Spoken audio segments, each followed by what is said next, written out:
The founding premise of non-governmental organizations dedicated to human rights advocacy rests upon the assertion that such entities operate with principled independence from political manipulation, governmental coercion, and ideological capture.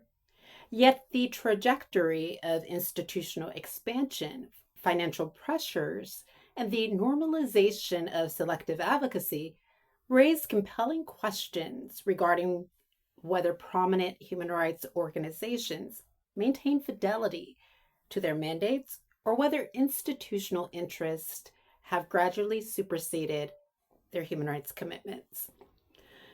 You see, during the McCarthy era, NGOs like the American Civil Liberties Union underwent its own Cold War, failing to defend Owen Lattimore and other victims of McCarthy who sought its help.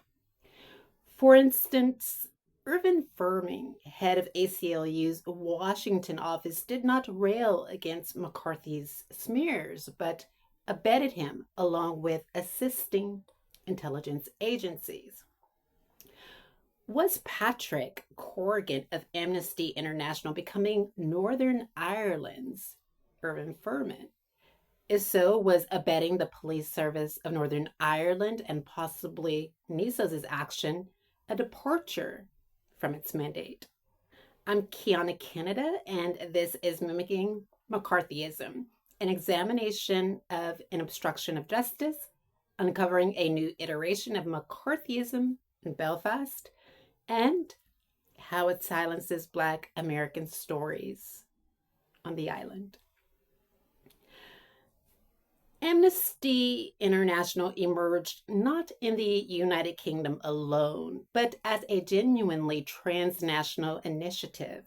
The organization's formal conception occurred on May 28, 1961, when British barrister Peter Benenson published The Forgotten Prisoners as a front page article in the Observer newspaper. Benenson's inspiration arose from his reading of a newspaper account concerning two Portuguese students imprisoned for the politically transgressive act of raising a toast to freedom in a Lisbon cafe.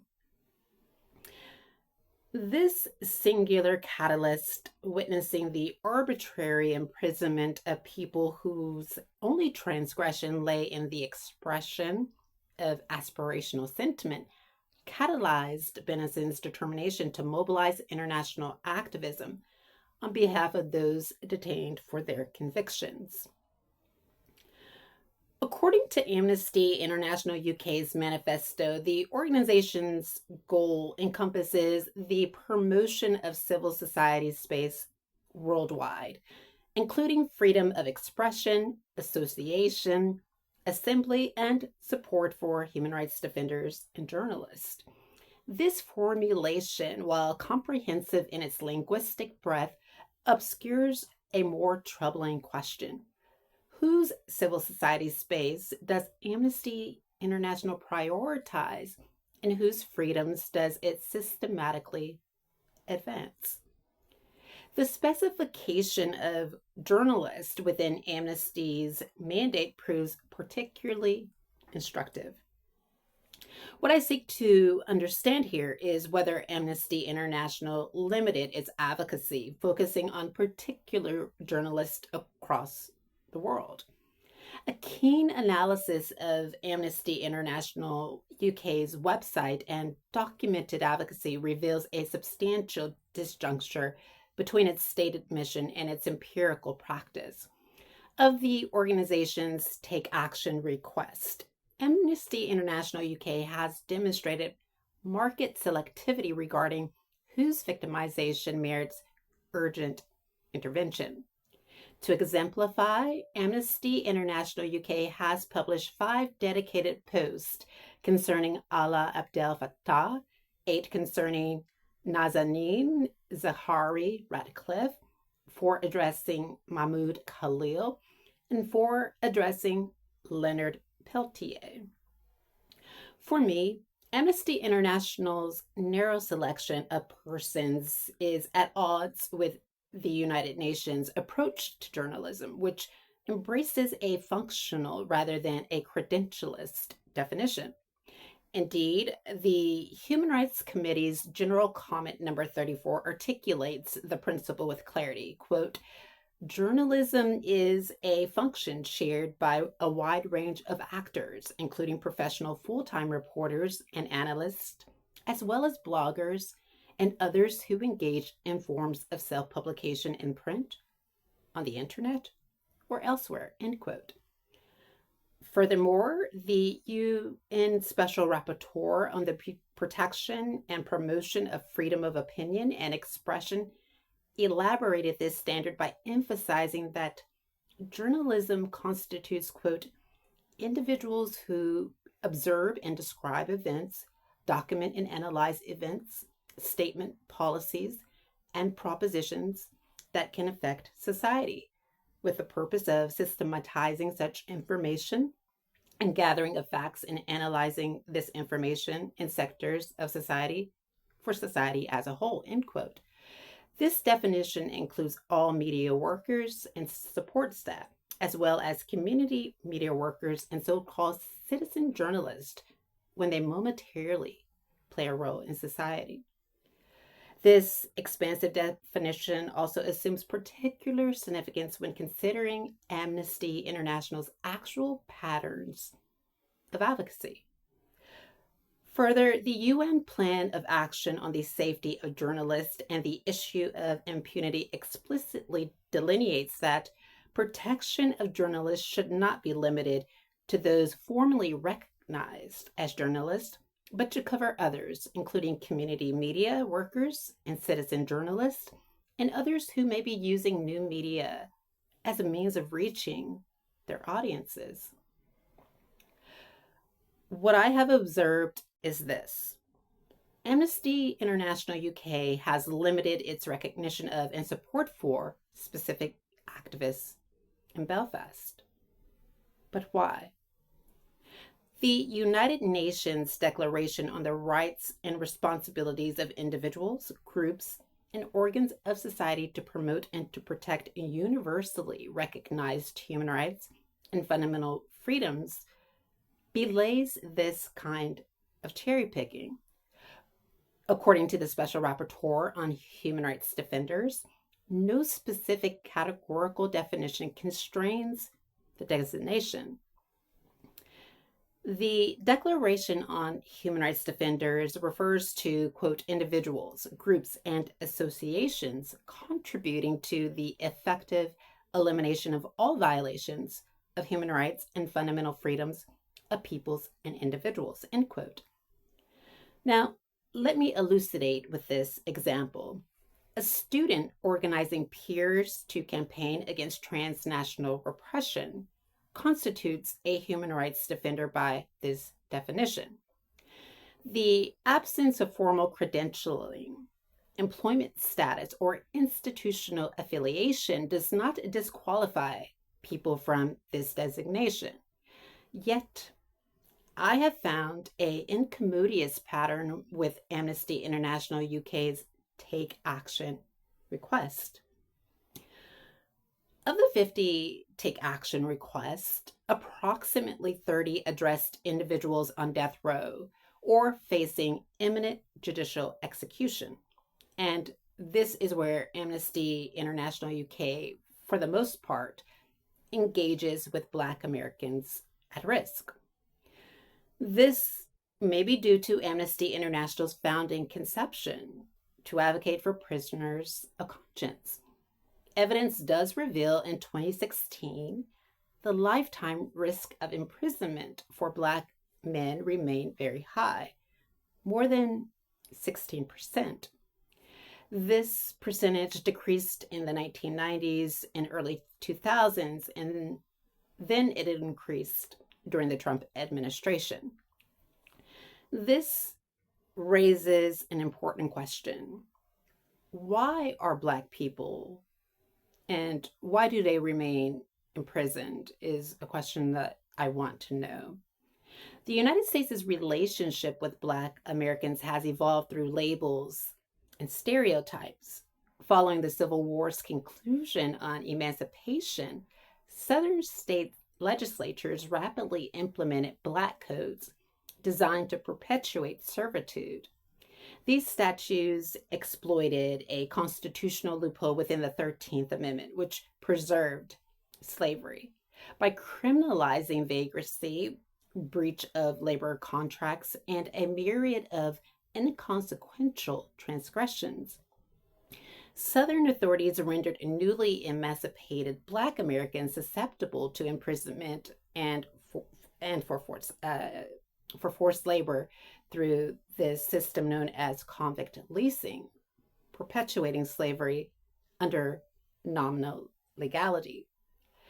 As Reconstruction's promise deteriorated and formal racial oppression consolidated through Jim Crow legislation, a particular mythology crystallized within the dominant society to associate Blackness with criminality itself. For those holding Blacks in low regard, the mythology transmuted into accusations that Black criminality was inherent. The culture of racism and prejudice against Blacks within American criminal justice has not been laid to rest. According to contemporary data, Black Americans now comprise of 14% of the U.S. population, but make up a staggering 41% of the prison and jail populations. At every stage of the criminal process, from police encounters through prosecution, plea negotiations, and sentencing, racial bias against Black people compound. Indeed, research demonstrates that Black people are subjected to arrest, pretrial detention, trumped up charges, and harsher sentences compared to their white counterparts. But listen to this. Innocent Black people face a probability of false convictions approximately 7 times greater than white Americans convicted of serious crimes. Most disturbingly, innocent Black people spend an average of 13.8 years in wrongful imprisonment, approximately 45% longer than innocent white people. Yet more than half of those exonerated for crimes are Black Americans. More than half death row exonerees are Black Americans too. While Amnesty International has taken action to address the imprisonment of Black Americans on death row, it has failed to recognize the advocacy efforts of Black American human rights defenders in Belfast. I think Amnesty International UK would concede that its mission and mandate has expanded since the 1960s. It may also concede that human rights action is preventative to deter the state from harming human rights defenders when they exercise their rights. To be sure, Amnesty International UK's Manifesto acknowledges recognition of, quote, unprecedented attacks on civic space and human rights defenders, end quote. Yet, the organization's attributes this phenomenon to rising authoritarianism, particularly in non-Western geopolitical contexts.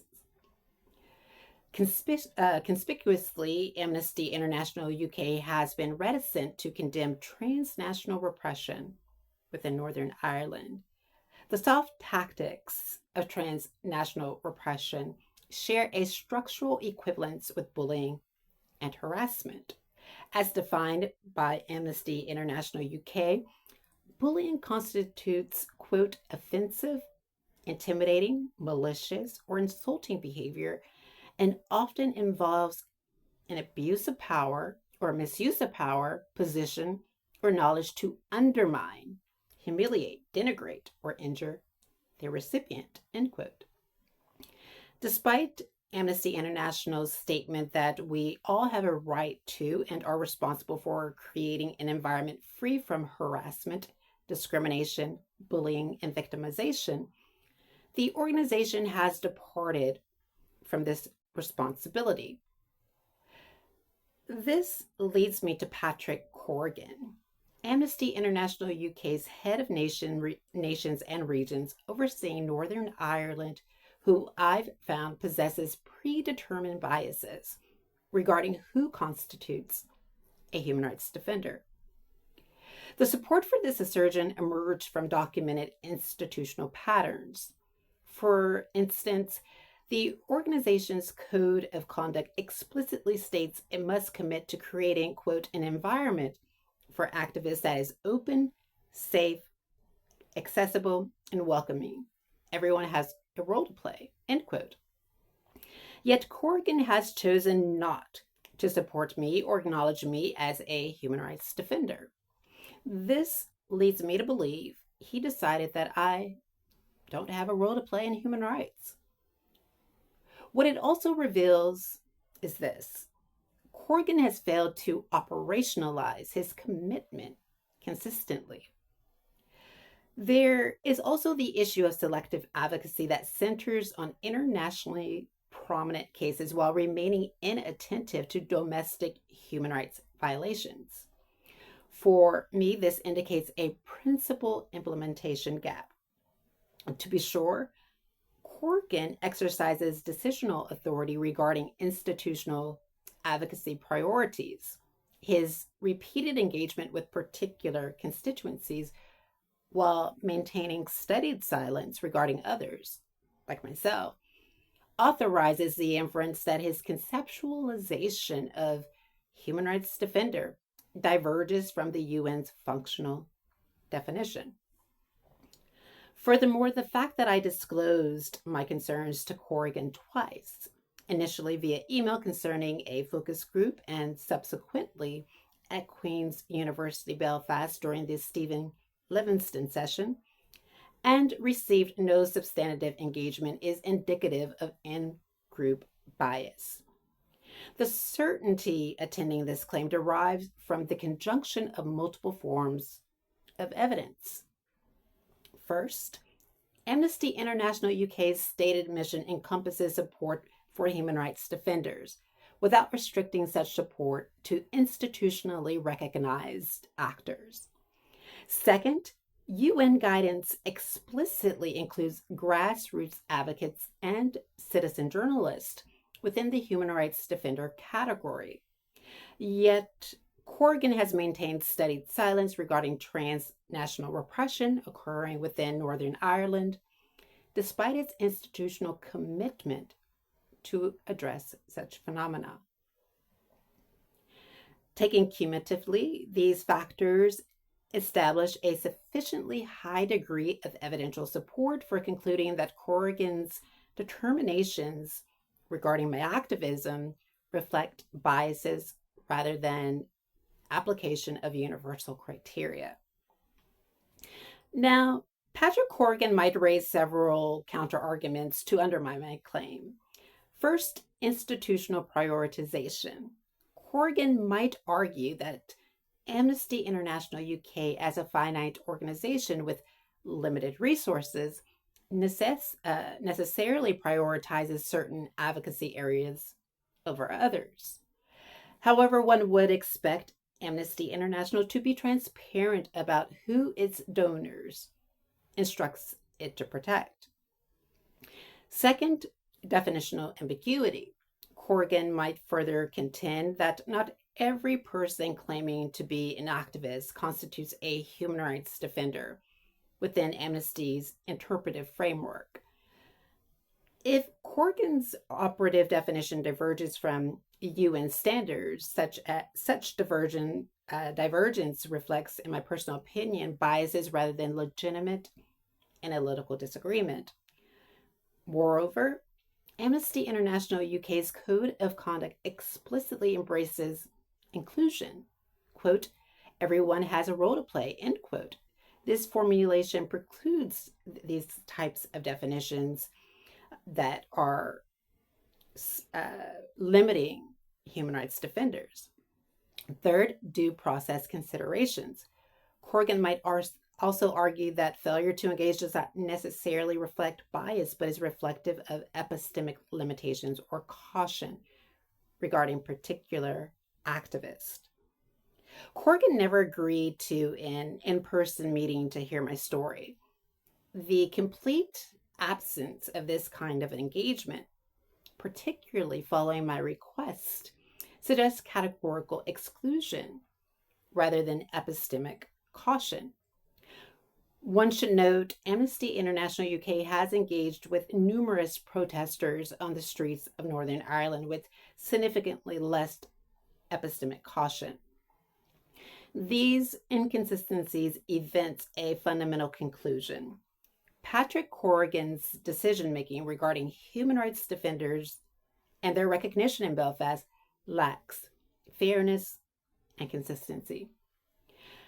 Due to informational influence, Corrigan limited his degree of personality responsibility, deciding that help should not be provided in my particular case, abetting the hunt of whistleblowers in Belfast, which influenced others to engage in the Obsidian Scare. The question posed at the episode's commencement, whether Corrigan is becoming Northern Ireland's Irving Ferman, leads to a troubling provisional answer. Yes, he is. Corrigan's actions are consistent with Ferman's failure to help particular activists at risk. Now the question is, will it remain that way? Or will it get worse? See you next time.